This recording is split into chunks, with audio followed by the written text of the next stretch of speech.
सभी को इस कार्यक्रम में हम स्वागत करते हैं और अभिनंदन करते हैं। सर्वप्रथम यीशु मसीह में आप सभी को नमस्कार।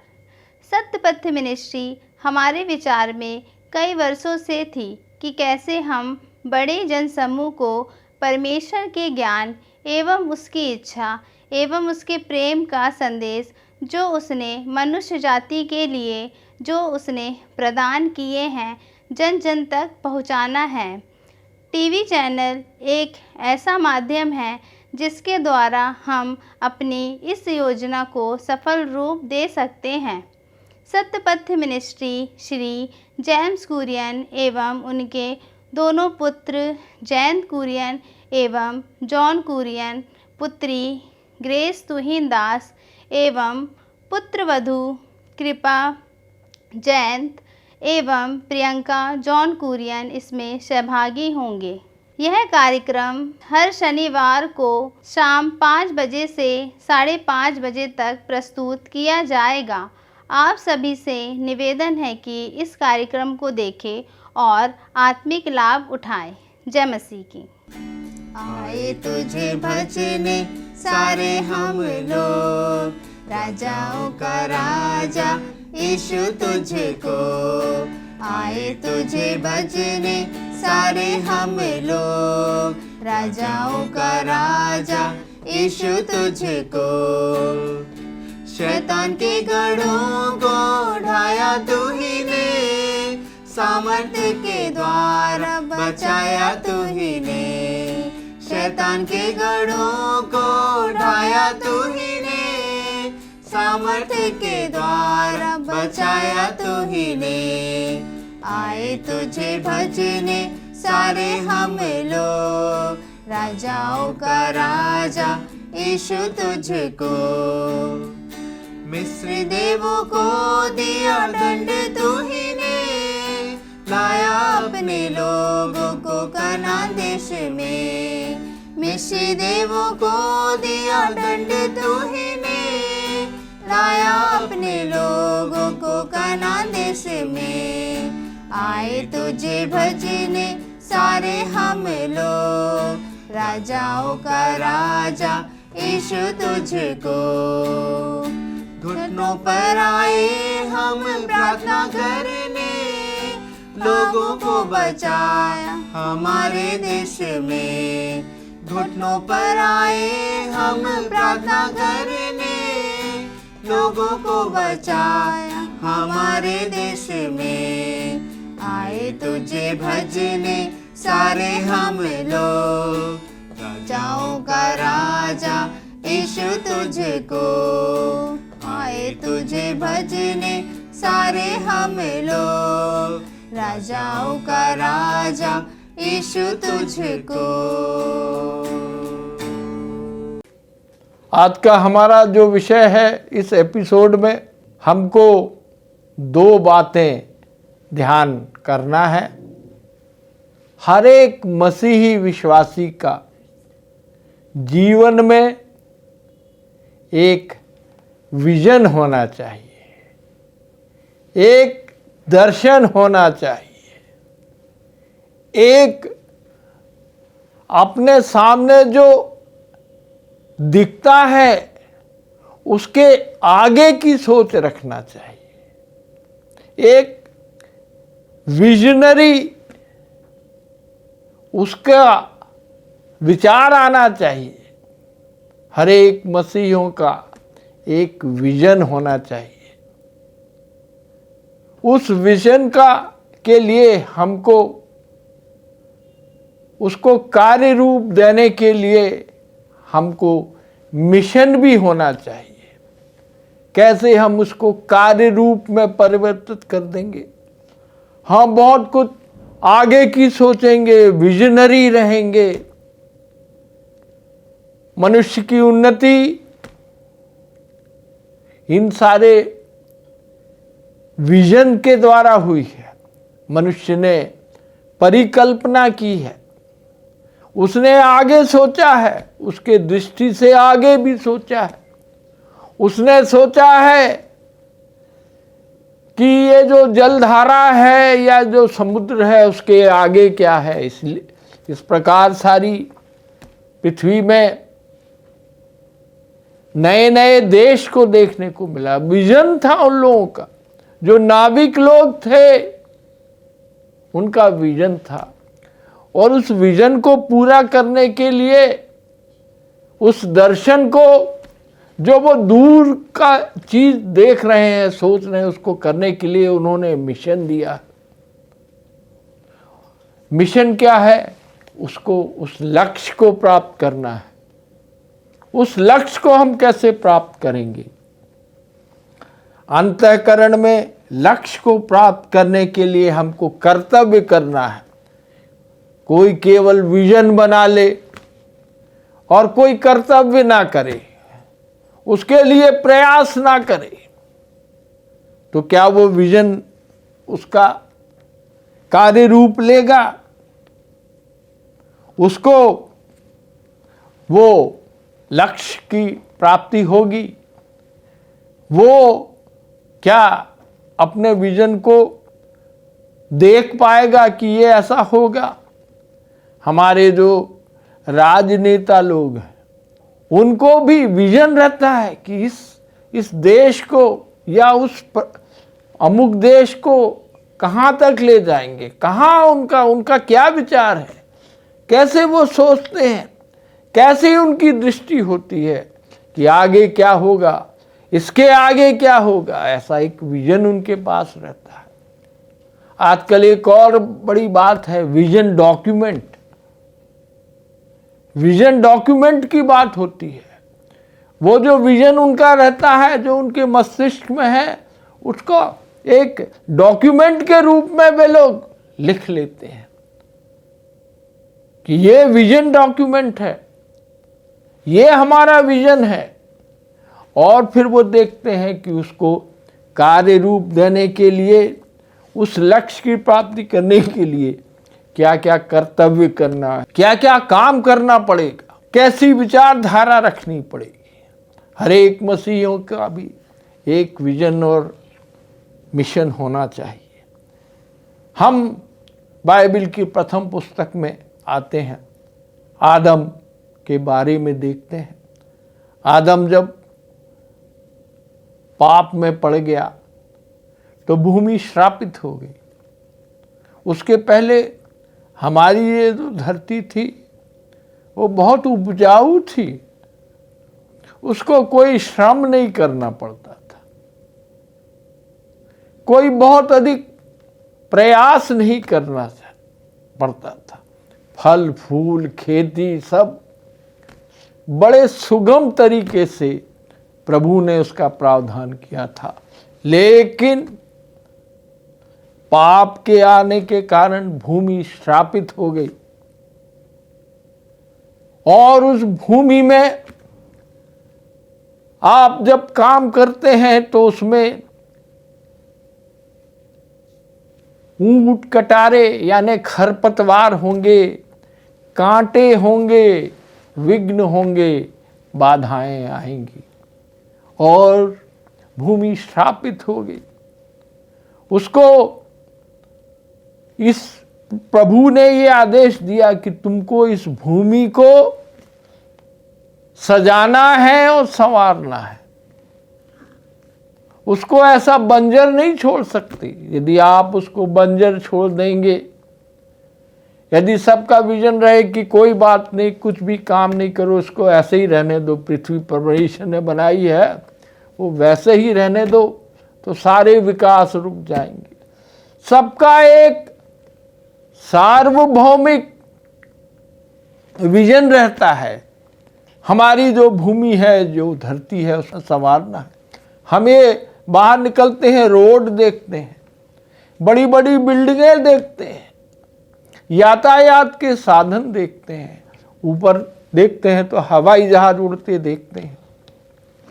ये सब चीजें हैं परमेश्वर की आज्ञा के अनुसार इस धरती को संवारा जा रहा है, धरती में विकास हो रहा है। तो ये एक सार्वभौमिक विजन सबका है कि हमको निरंतर प्रयास करते जाना है और इस भूमि को संवारना है। ये विजन तो रहा सांसारिक विजन। हम मसीहियों का और भी विजन होता है, और भी मिशन होता है। हमको अपने विजन की ओर बढ़ते जाना है। क्या है वो? एक ही विजन हमको देखने को मिलता है। हम मसीहियों के लिए परमेश्वर ने बहुत सारा विजन नहीं दिया है। हम मसीहियों के लिए एक ही विजन डॉक्यूमेंट बना है, सारे मसीहियों के लिए, संसार भर के सारे मसीहियों के लिए, संसार भर के प्रभु यीशु मसीह पर विश्वास करने वाले लोगों के लिए। वो क्या है, हमको कहाँ मिलता है? आपने कभी इस पर ध्यान दिया है? उस विजन को जो प्रभु यीशु मसीह ने हमको दिया है, वो कहाँ हमको मिलता है? मरकुस की सुसमाचार में वो विजन दिया गया है। प्रभु यीशु मसीह जब स्वर्गारोहण हो रहे थे, क्रूस की मौत के बाद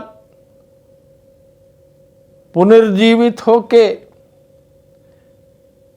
दुनिया में कुछ समय तक रह के फिर स्वर्गारोहण की ओर जा रहे थे।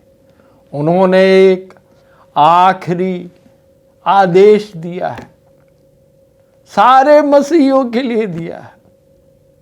सारे मसीही उस विजन को लिए हुए हैं। परोक्ष रूप से हम पढ़ते हैं उसको, मरकुस रचित सुसमाचार उसके आखिरी अध्याय में हम आते हैं, वहाँ पर ये विजन है। हम लोग कई बार ये अपने विजन को भूल जाते हैं। मरकुस रचित सुसमाचार उसका 16वें अध्याय का 15वां पद, मरकुस रचित सुसमाचार उसके 16वें अध्याय का 16वां पद में वो विजन दिया हुआ है। सारे मसीहियों के लिए दिया गया है। क्या है वो विजन? 15-16 पढ़ेंगे। और उसने उनसे कहा, तुम, यहां भी तुम करके बोला है। हर एक मसीहियों को वो कह रहा है, हर एक मसीहियों को ये विजन दे रहा है, तुम सारे जगत में जाकर। कहाँ जाना है? जितनी पृथ्वी है, जितना सारा जगत है। ये मीडिया मिशन हम क्यों करते हैं? ये ही विजन है हमारा। ये ही विजन है इस टीवी चैनल को चलाने वाले का, मीडिया का। विजन सबका एक है, तुम सारे जगत में जाकर सारी सृष्टि के लोगों को, किस लोगों को? सारे लोगों को, जो भी सृष्टि के लोग हैं, तुम सारे लोगों को सुसमाचार का प्रचार करो। ये डॉक्यूमेंट, विजन डॉक्यूमेंट बना हुआ है हम मसीहियों के लिए। तुम, उसने कहा, किसने कहा? हमारा प्रभु यीशु मसीह जब स्वर्ग में जा रहा था, किससे कहा? अपने चेलों से कहा। हम सब उसके चेले हैं, हम उसके अनुयायी हैं, हम उसके मार्गों पर चलते हैं। वो हमारा पिता है, हमारा परमेश्वर है। वो पृथ्वी से जाते वक्त कह रहा है, तुम सारे जगत में जाकर सारी सृष्टि के लोगों को सुसमाचार प्रचार करो। जो विश्वास करे, बपतिस्मा ले, उसका उद्धार हो जाएगा, परंतु जो विश्वास न करेगा वो दोषी ठहराया जाएगा। कैसा अद्भुत विजन है। हम सब, जब से मसीहत शुरू हुई है, इस विजन के अनुसार ही हम काम करते हैं, इस विजन के पीछे पड़ते रहते हैं। इस विजन को, इस प्रभु के विचार को आगे आने वाले समयों में सारी सृष्टि से लोग प्रभु पर विश्वास करेंगे, बपतिस्मा लेंगे, उनका उद्धार होगा। ये विजन दिया परमेश्वर ने हम सबों को। सारी सृष्टि के लोगों को जाकर तुम इंडिविजुअल से कह रहे हैं, अपने दासों से कह रहे हैं, अपने अनुयायियों से कह रहे हैं, अपने चेलों से कह रहे हैं। ये विजन है, ये विजन मैं सबको दिए जा रहा हूं। सांसारिक रीति से कई प्रकार के विजन होंगे। आप सोचते होंगे कि हमारा परिवार बहुत धनवान हो जाए, हमारे बच्चे बहुत पढ़ जाएं, उनको अच्छी अच्छी नौकरियां मिले, उनको सुख समृद्धि मिले, वो आगे बढ़े। वो सांसारिक विजन है। परंतु जो आत्मिक विजन जो प्रभु यीशु मसीह हम सबों को दे गया है, वो यही विजन है। सारे जगत में जाकर हमको सुसमाचार का प्रचार करना है, और उसके लिए हर एक को अलग अलग तरह का मिशन करना पड़ता है। उस लक्ष्य की प्राप्त करने के लिए कर्तव्यों का निर्वाह करना पड़ता है। यदि हम कर्तव्य ना करेंगे और ये विजन डॉक्यूमेंट को जो प्रभु यीशु मसीह ने हम मसीहों के लिए दिया है उसको देखते रहेंगे, तो क्या हम लक्ष्य को प्राप्त करेंगे? नहीं कर पाएंगे। हमको कर्तव्य करना है। सारे मसीही जगत में इन सब कर्तव्यों का पालन किया जा रहा है। सब लोग उस पर काम करते हैं। अलग अलग तरीके से सबका मिशन होता है। अलग अलग तरीकों से लोग भाग इस विजन को पूर्ण करने की ओर अपना उत्तरदायित्व निभाते हैं। इस विजन को पूरा करने के लिए हमको कर्तव्य निभाना है। हम मसीहियों को यदि हम कर्तव्य से अलग हो गए हैं, हम कोई कर्तव्य नहीं करते हैं, तो ये बड़ी भयावह स्थिति है। हम परमेश्वर प्रभु यीशु मसीह की आज्ञाओं को नहीं मान रहे, हम उसके विजन में कोई योगदान नहीं दे रहे हैं। ये कैसे हम प्राप्त करेंगे? मैंने उसके लिए आपके समक्ष 3 बातें रखी।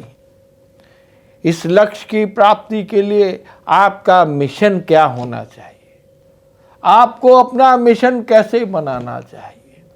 आपको पहले कन्विक्शन होना चाहिए कि हमको ये लक्ष्य प्राप्त करना है, ये विजन है, और उसके लक्ष्य के लिए, वो विजन प्राप्त करने के लिए हम में कन्विक्शन होना चाहिए। फिर दूसरी बात है कि हम में कमिटमेंट भी होना चाहिए। तीसरी बात है कि इसमें हमको कैपेबिलिटी भी होना चाहिए। हिंदी में मैं बोलूँगा, अंतःकरण में तीव्र इच्छा शक्ति होना चाहिए। वो कन्विक्शन उसको बोलते हैं, वो इरादा हम उसको बोलते हैं। अंतःकरण में एक अंदरूनी तीव्र इच्छा हमारे मन में रहना चाहिए, इच्छा शक्ति रहना चाहिए, एक संकल्पित इरादा रहना चाहिए।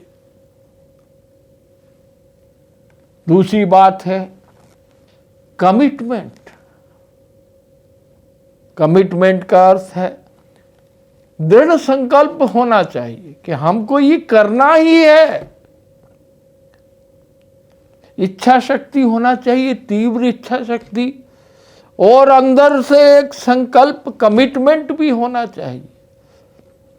एक संकल्प होना चाहिए कि हम ये काम करेंगे, इस विजन की प्राप्ति करेंगे।